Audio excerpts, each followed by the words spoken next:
back to the video, and in today's video we are doing our wrestling hot takes. So basically we each came up with 3 of our own that we're going to go over, kind of discuss it a little bit, and yeah, should be pretty fun. Interested in what you have, but yeah, do you want to give your first one? Yeah, and I'm going to start it off with probably maybe not so much of a hot take. However, it is one of the biggest feuds, and it's something I don't like about it, so let's talk about it. And that is the Cena heel turn has just been underwhelming so far. And I guess what I'm trying to say with that is obviously Cena turning heel as one of the biggest baby faces in wrestling history is one of the biggest moments that's happened, in recent years. But, I feel like we've had plenty of time between Chamber and now, and it doesn't really feel like he's even heel. Like, obviously, he's talking about us a lot, but that's fine and all, but I want to see you talk about your match. I want to see you talk about The Rock, which he still hasn't done yet. We still don't know what The Rock's involvement even is. But yeah, there's a lot of unanswered questions that I want answered, and maybe, that'll happen at Mania, but I would have rather it kind of the story be told leading up until Mania. Yeah, I definitely have to agree with you because, I agree there. I feel like with John Cena as a babyface, we know he's just one of the best. He's just one of the best talkers, best one on the mic guys in WWE. So there was moments even as a babyface where he was really even like heelish at times and very cutthroat, and I would have very much expected that in this in even a more heelish way. But yeah, I agree. The heel turn. We haven't gotten what we imagine, and maybe that's still to come. But as of right now, I definitely agree that it isn't up to the standard, I guess, as of what we wanted. No. But I guess I'll keep it on the John Cena topic. And for mine, I have John Cena's feud with Randy Orton is kind of overrated and is probably not even a top 3 Cena feud. Now, the main reason is just because I feel like it went on for so long that it felt almost dragged out, and that's not necessarily their fault. And also the matches itself weren't that great. There's a few that are like pretty good, like the I Quit match I do enjoy, and there's a few other ones, but some of them were just felt like they were just always thrown there because, hey, our biggest face, biggest heel, let's fight. And yeah, I think something like Kurt Angle and John Cena was good. Then the stuff with Kevin Owens, AJ Styles, CM Punk. Even some of the Del Rio stuff wasn't the worst. One of my favorite built John Cena matches that I feel like is underrated, people don't really talk about it, is Shawn Michaels. Build into that WrestleMania was really good. That's honestly my favorite John Cena era, was that era of John Cena. But yeah, I would agree for sure. I'm obviously, as you know, I'm not a huge John Cena fan or anything like that. But he's faced all of my favorites, so in theory, he still has a lot of my favorite matches of all time because of maybe the other people. But he's obviously a big part of that as well, being the big star that he is, and obviously has the aura that like the Roman kind of has with his matches. But yeah. Definitely a hot take, I would say, because people love Cena, people love Randy Orton, but I agree. Yeah, I definitely say it's probably his most iconic feud, maybe outside of Punk. I don't know how people fluctuate, but it's definitely, like I said, definitely iconic, but as like the series of matches they had, what was actually being told, not top 3 for me. No. And then I will keep it rolling here, and this is going to be technically an NXT one, and that is the women's main roster tag titles should just go to the NXT division. And my reasoning for that is there's no teams on the main roster. There's no real teams, and we found that out during this gauntlet that we just found out in the Raw or the SmackDown that we watched tonight.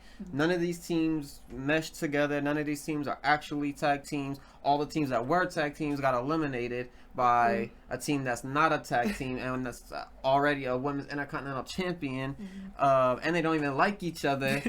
Or they shouldn't like each other, at least. Yeah, so I don't know what's going on with the main roster women's tag team division, but the division in NXT is so much better. We have teams like Zarya, Soruka, we have Lash Legend and Jakara, we have Fatal Influence. Always get all the teams mixed up. I think Fatal Influence.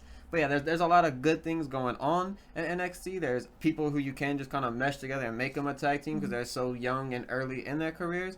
But I think that would be a great title for the NXT division to have, is those tag team titles. Yeah, I feel like to go to the Bayley thing, I feel like they're playing with that is maybe to kind of have like a super team where it's just two top women going together. But yeah, I definitely agree. It still doesn't have that aura to it. But yeah, I definitely agree that NXT definitely has probably more tag teams like kind of being built, or at least like alliances that are kind of meshed. You know, feel like people like intertwined and stuff like that. But I think I still would rather it be just widely defended. I think. And yeah, I think if NXT got more matches either on NXT itself or call them up for a Raw or a SmackDown would be nice, just to get them a little bit of experience in a bigger crowd. I think they did it with Lash and Jakar, to be fair, but to see more of it would be really nice. Yeah, for sure. I would just, like I said, I would like it. I guess it doesn't have to, like you said, be permanently on NXT. It could be defended anywhere. Mm-hmm. However, they already defended anywhere, but it's not being defended, at least as much as it should be. The builds aren't good. Tag team division in general never really gets a good storytelling anymore, so that's a little bit unfortunate. But I think in NXT they'll give it more time to have those stories. Alright, but for my next one, you had an NXT one, I'll have another brand, and I'll do with AEW one. And for me, I have Ricochet's AEW run is very close, if not already better, than his entire WWE run, including NXT as well. And I feel like mainly for that, in NXT, obviously, he was one of the key guys during that era.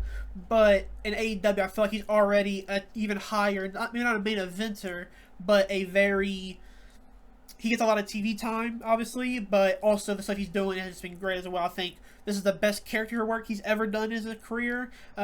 He's getting a lot of crowd reaction. His promos have improved a lot. He's kind of leaning into what he's good at being more annoying and stuff like that. And I think it's just worked better for him. Obviously, maybe the matches, I think, have already kind of added up. I'm going to get some more time in there. It's going to get more, go with better matches. But yeah, I think most of it has been better. Yeah, I would probably disagree with this one. I think the beginning part of Ricochet's, part in AEW was not very good at all. It was just AEW kind of sticking him out there in the water full of sharks, basically. Yeah. And it was rough on him and not his fault to some degree, at least.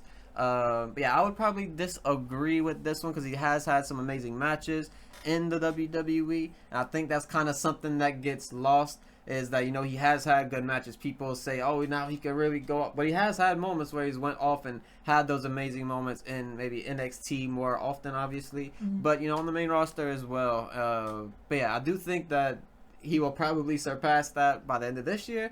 But I'd probably disagree with this one myself. Alright, yeah, fair enough. Alright, but moving on to my next one, I have Naomi versus Jade as the best built WrestleMania match on the WrestleMania card, of course. And my reasoning for that is it's been built since around November, December, whatever it is. And it's just been really good. We've seen the attack, and it was a brutal attack. Obviously, it was a cool moment of seeing her on the car, seeing Bianca's face during her match, which caused her to lose. Mm-hmm. And it's just been really good. When she came back, she had the great attack on Jade. Obviously, that got a big reaction from people. People thought it was Liv. People thought it was Bianca. People thought it was Naomi. Mm-hmm. Turns out it was Naomi. And Naomi, as a heel, has been amazing. Her promos have been good. I love her new gear, by the way. Mm-hmm. Her matches are always, pretty good at the minimum. But yeah, I've been liking everything that they've been doing together, and I think that their WrestleMania match could be one that steals the show. Hopefully this isn't a repeat of my thing I said last year with Jay and Jimmy. But yeah, I don't think that they're going to repeat that. I trust Naomi more than I trust Jay and Jimmy in their match. So I think this will be a really good match. Their build was amazing, and shout out to Jade and Naomi for doing everything to kind of get to this point and having this singles match on WrestleMania without any title. Yeah. Yeah, I mean, I feel like it's... I maybe want to say it's the absolute best, but it's definitely, I think, for the amount of time it's gotten, I think it's given the most. But I feel like maybe like the triple threat with Punk and stuff like that probably be a little bit better, but just because it's got a little bit more time. But I do agree that with more time, I can easily be on that same side as you as just saying it's the best. And yeah, I definitely agree with the amount of kind of attention to detail and kind of how it does have a little bit of history to it. So it's not just like here's this for the next 2 weeks, let's start building a feud, and this is like a few months like you mentioned. So yeah, it's really nice to have like a short long-term storytelling booking, which has played out pretty good. Yeah. And then for my final one, I have Call it recency bias, but I do actually believe this, and this is WrestleMania 39 is the best WrestleMania of all time. I think the amount of great matches there was on this card, the moments we got on this card, and even just like the little things like the setting of it was nice, the stage was beautiful, everything around it as well was just so amazing, and the hype as well was, for me, probably up there with one of my highest besides last year. But I do agree, I do think that this is the best Mania. Yeah, I mean, it is for sure up there. I mean, that stretch of Manias where it was 38, 39, 40 is just a very good stretch of Manias. Probably the best stretch of Manias ever. Maybe that's arguable, but it is just a very good stretch, top 2, maybe 3 stretch of all time. But yeah, I think this is. I don't know if I fully agree with it, but I don't know if I fully disagree either.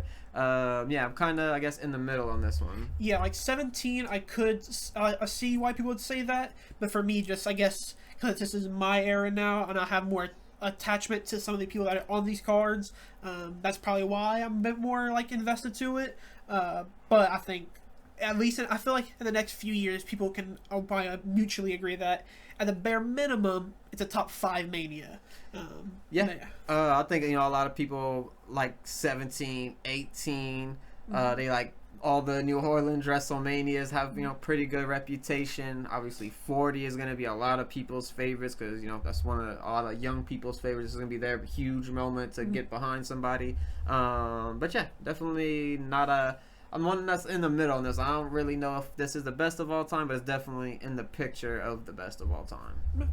But yeah, that will do it for our wrestling hot takes. Let us know your guys' hot takes down in the comments below. Let us know what you guys think about our hot takes. And yeah, maybe we'll do a part 2 of this down the line. But yeah, thank you guys for watching. If you made it this far, don't forget to like and subscribe. And we'll catch you guys in the next one.